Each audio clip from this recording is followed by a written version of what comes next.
नमस्कार, मैं CS राय और आप देख रहे हैं law study with Rai sir. आज हम बात करेंगे वैदिक सभ्यता के बारे में। वैदिक सभ्यता यद्यपि भारत के सबसे प्राचीनतम सभ्यताओं में से एक मानी जाती है।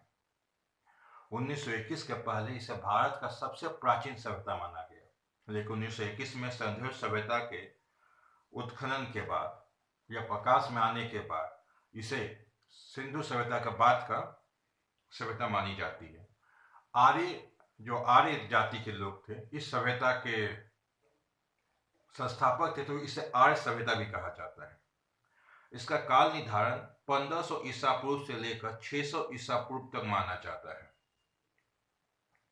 लेकिन इसमें वैदिक सभ्यता का अध्ययन करने के लिए इसका भी विभाजन दो भागों में किया जाता है, ऋग वैदिक और उत्तर वैदिक का। ऋग वैदिक 1500 ईसा पूर्व से 1000 ईसा पूर्व और उत्तर वैदिक 1000 ईसा पूर्व से लेकर 600 ईसा पूर्व तक माना जाता है। इस सभ्यता की भाषा संस्कृत थी और ये ग्रामीण सभ्यता थी।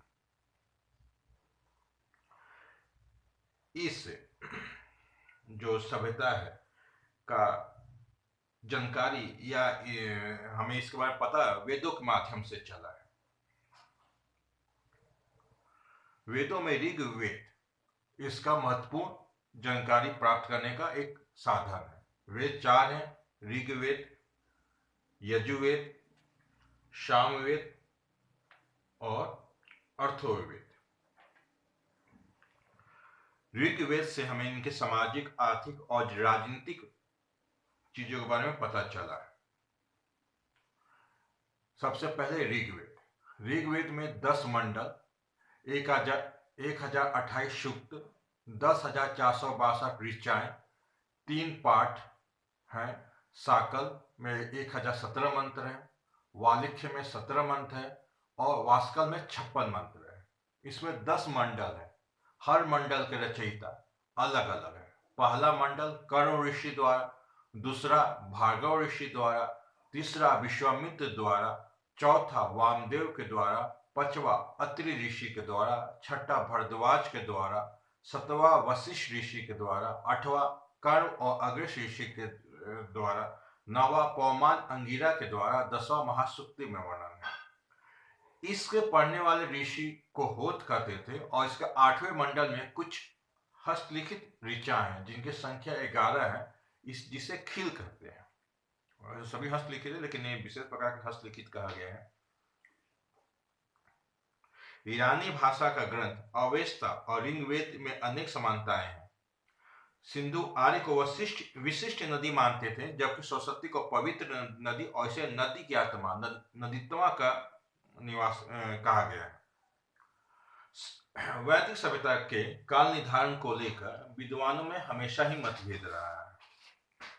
मैक्स मूलर ने जहां 1200 से 1000 ईसा पूर्व माना है, वहीं तिलक ने इसे 6000 ईसा पूर्व माना है और जैकबो ने 3000 ईसा पूर्व। मान्य तिथि 1500 से 1000 ईसा पूर्व मानी जाती है। वैसे इसके काल निर्धारण में भी विद्वानों में बहुत ही मतभेद है कि कुछ चीजें ऐसी मिली हैं जो इसे हड़प्पा सभ्यता के साथ या उससे आगे की सभ्यता घोषित करती है।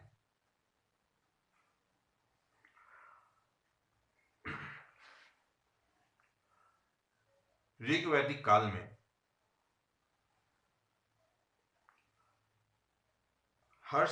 ऋग्वैदिक काल में जब बात किया जाए तो उसके चौथे मंडल में 3 मंत्रों का उल्लेख मिलता है, जिसका वर्णन 3 राजाओं ने किया है। कौन है? त्रासदस्यु, अजमीर, पुरमीर ने किया है। तीसरे मंडल में इसके सावित्र देव अर्थात सूर्य देव को समर्पित गायत्री मंत्र का उल्लेख है। इसमें 2 से 7 मंडल, ऋग्वेद में 2 से 7 मंडल अति प्राचीन माने जाते हैं। पहला 10वां मंडल सबसे नवीन माने जाते हैं।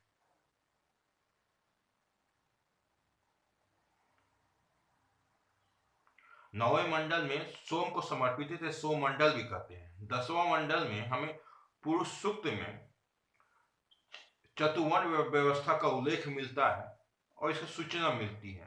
ध्यान रहे कि ऋग्वेद में मनपसंद के अनुसार व्यवसाय चुनने की आजादी थी।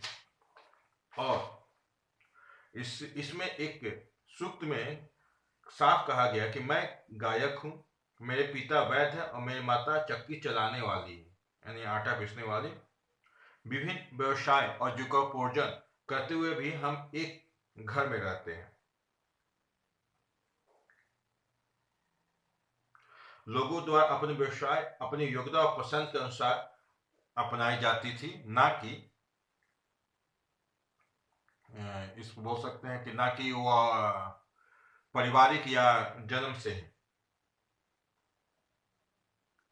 देवी सूक्त का उल्लेख भी 10वें मंडल में मिलता है और वाक शक्ति की उपासना भी हमें उसमें मिलता है।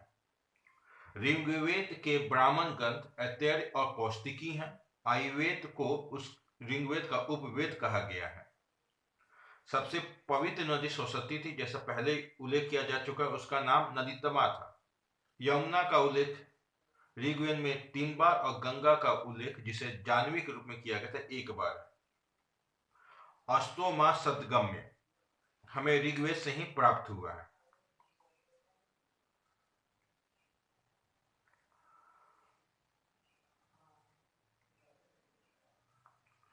हमें इराक में या बोल सकते इराक में कसाइट अभिलेख में 1600 ईसा पूर्व में तथा सीरिया में मितिनी अभिलेख में आर्य नाम का उल्लेख मिलता है। वैसे देखा जाए तो बोगाइस अभिलेख 1400 ईसा पूर्व में एक लेख में हित्ती राजा सुबिलीमा और मितिनी राजा मती औवाजा के मध्य हुई थी, जिसमें इंद्र वरुण और मित्र नक्षत्र का उल्लेख मिलता है।